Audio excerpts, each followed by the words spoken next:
tiyan mo.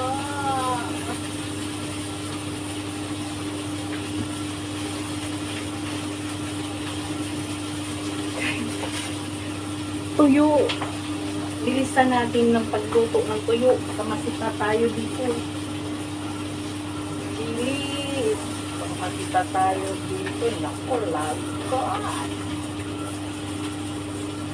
OFW lang ang makakarinig nito guys. Pagluto ng tuyo dito sa abroad.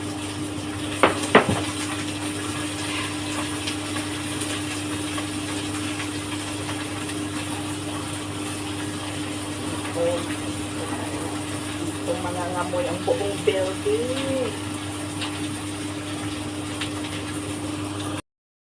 Tuyo guys, so niluluto ko tuyo. Bilisan natin, baka mangamoy sa buong building at may magreklamo. OFW lang makaka-relate nito guys. So ayan, bilisan natin.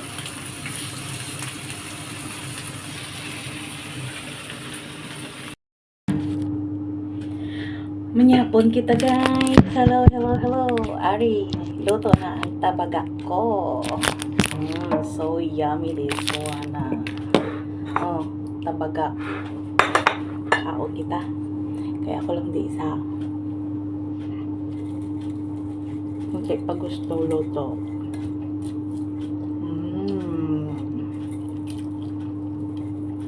Duro ka namit. The best gidya ang tabaga.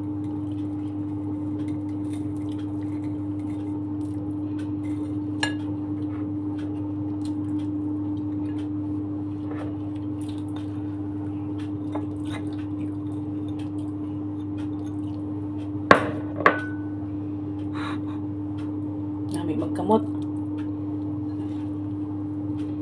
Basta tabaga ka ang sudan. Nami magkamot.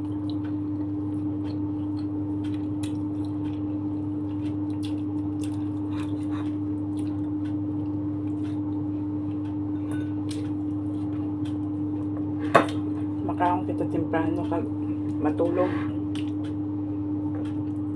Kaya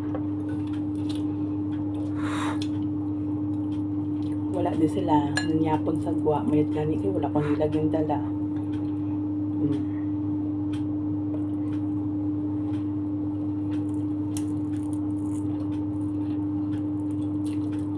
Damo ginluto ko nga tabaga kay i-share ko buwas day off ko buwas, so i-share ko sa simbahan dito kami manyaga kag manyapon. So, i-share ko sa mga ka-sisters ko sa simbahan.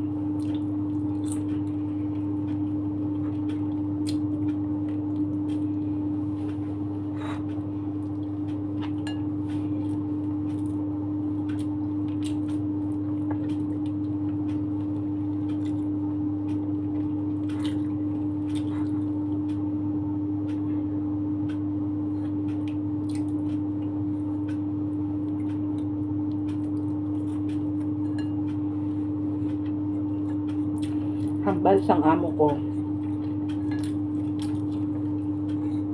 Maluto daw ako sang food kung anong gusto ko nga aral sa ref. Mas gusto ko pa magluto tabaga kaysa sa mga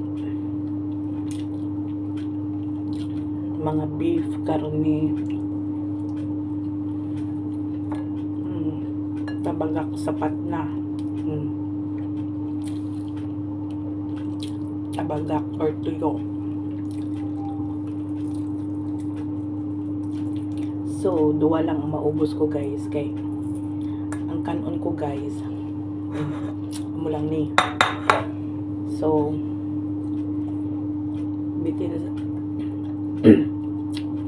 bili na siya nga rice sa ref. Gininit ko lang. Wala na ako nagtigang. Tamad ako. Buwas na lang. Kaunibat.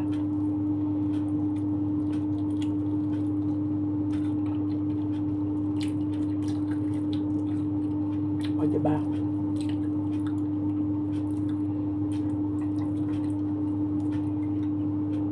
Basta magluto Nagluto ka tabagak dere sa abroad. Uga. Ginakulbaan ka. Kanya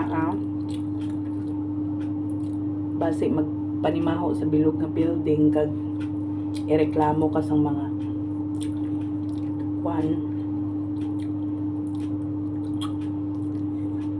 mga tao dire.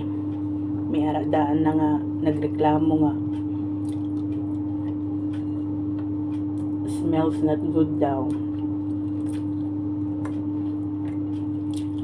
Pero pag Pinoy na panimahuan ang ginaluto mga tabagak, ginagutom sila. Pero iban nga lahi,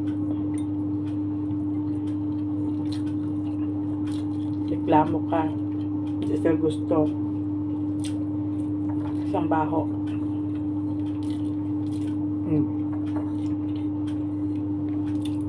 Finish. I'm finished. I'm enough. I'm done. So this one. Damo-damo dalon ko buwas sa simbahan.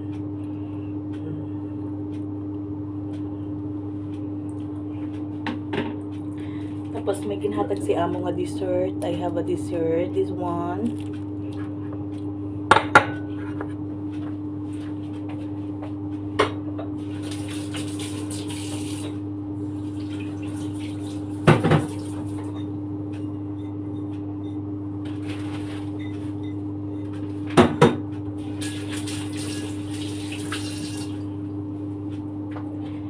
Tapos may ara ako guys, nag-imo ako sa mango float. So I will bring this tomorrow also.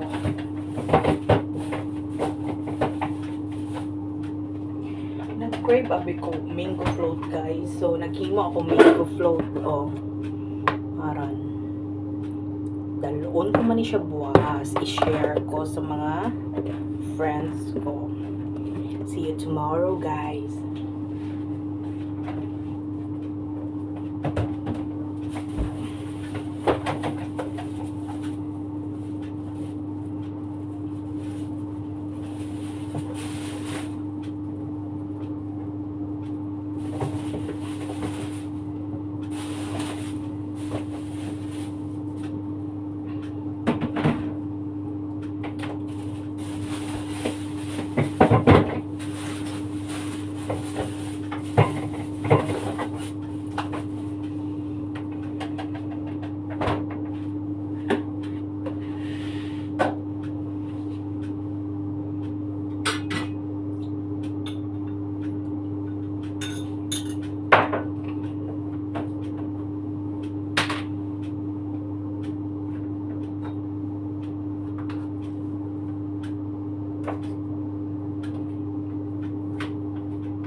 Mango float.